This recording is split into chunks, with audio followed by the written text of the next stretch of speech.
At Highland Hill Farm, we grow many different kinds of trees. But when we grow these trees, we have to know how to prune them and take care of them. And right now, we're just pruning the trees. For pruning trees, you need two basic tools. First one is a nice cutters, or pruners, and the second one is a pole pruner, such as this. This tree right here I'm going to prune for you is called an October Glory Red Maple. It's been in our field. This is its second winter. We planted it as a 5 to 6 foot tall whip tree. You can see it's grown fairly good. This is its second time being pruned. Basically, when we start with pruning the tree, the first thing we want to do is we want to check the trunk of the tree and make sure there's no suckers growing off the base of the tree. If there's none, we start working a little bit higher up on the tree. This one does not have any suckers going off the base of the tree. Next thing we want to do is we're going to go and see about how high up do we want the branching to start. This is like a medium size level for where the branching is. There's a branch right over here. You can't really see, but that's okay. That's fine. Some of the branching we'll have to go and we'll cut them up so that the first branching starts up a little higher. This one's already been pruned though.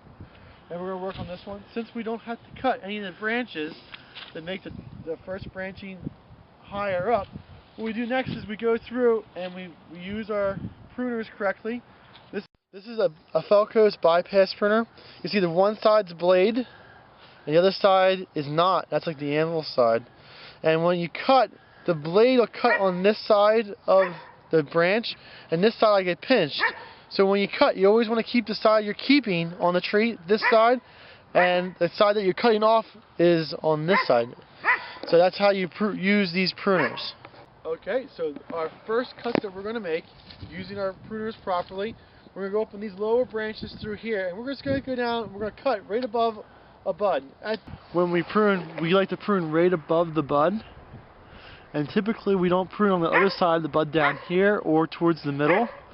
And the reason we don't do that is that the more you leave above the bud, that's going to die down to the point of the bud, and it's a point of where funguses and infection can go into the plant. So the bigger the port of entry it is, the more energy the funguses and bacteria have in order to infiltrate into the tree. So just pruning right there is just a good pruning practice. This stage of the life of the tree, it's not really too important, but every time you use proper pruning practices, it always makes the tree that much higher.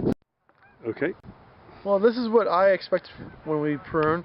You can prune another like 1/4 inch of it off without a problem, but that's fine and dandy for us.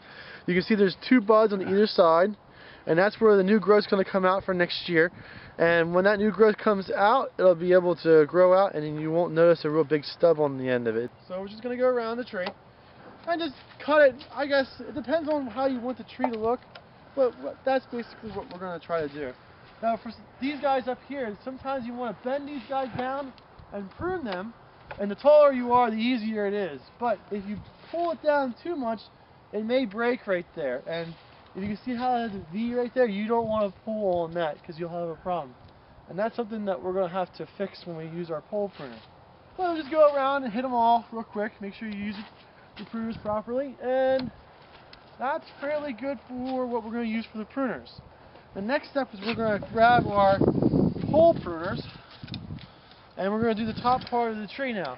When we select which, you can see there's 2 branches left, and they're both coming out of the trunk of the tree about the same spot. And when we select which one we want to become the main leader, we want to select the one that's either higher up. So this one here is higher up than that one. So this one of these 2 would be chosen over this. And we want to choose one that's most in the center. And sometimes when you're pruning, you'll see a tree that will have 3 of them come out, and the one in the middle is the weakest. And that one in the middle is the one you want to keep because that'll keep the straightest trunk, and it'll have the most secure attachment of the branches to the trunk of the tree. So that's kind of important to remember. But so what we're going to do is, since this one I chose to be a little bit bigger of a trunk for a center one, and also more towards the center of the tree, we're going to go through and we're going to pole prune right about here onto the tree. And that's a little bit low, and this one we're going to prune up a little bit higher, probably right about there. And next year, all those buds there will grow up, and they'll grow up maybe 4 feet, and those will grow up 4 feet, but overall those will be taller up, so that will become the dominant part of the tree. That's basically how we want to prune the tree.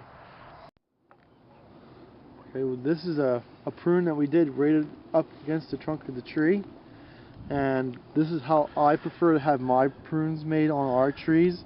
There's other people that prune in different ways.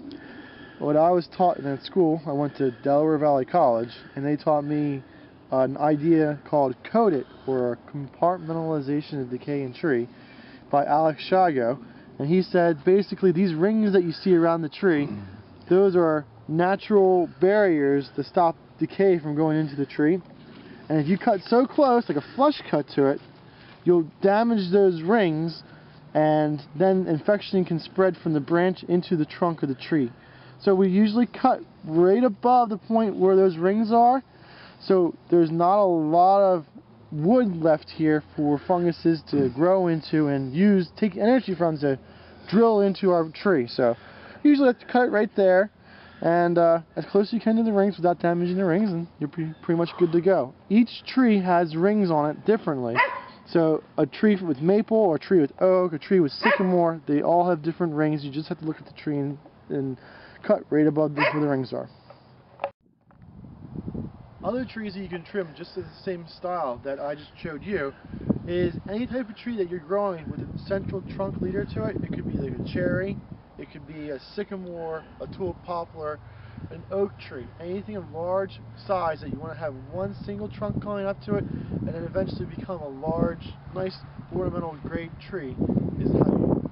If you have any questions about trimming your trees, you can call Michael at Highland Hill Farm at 215-651-8329.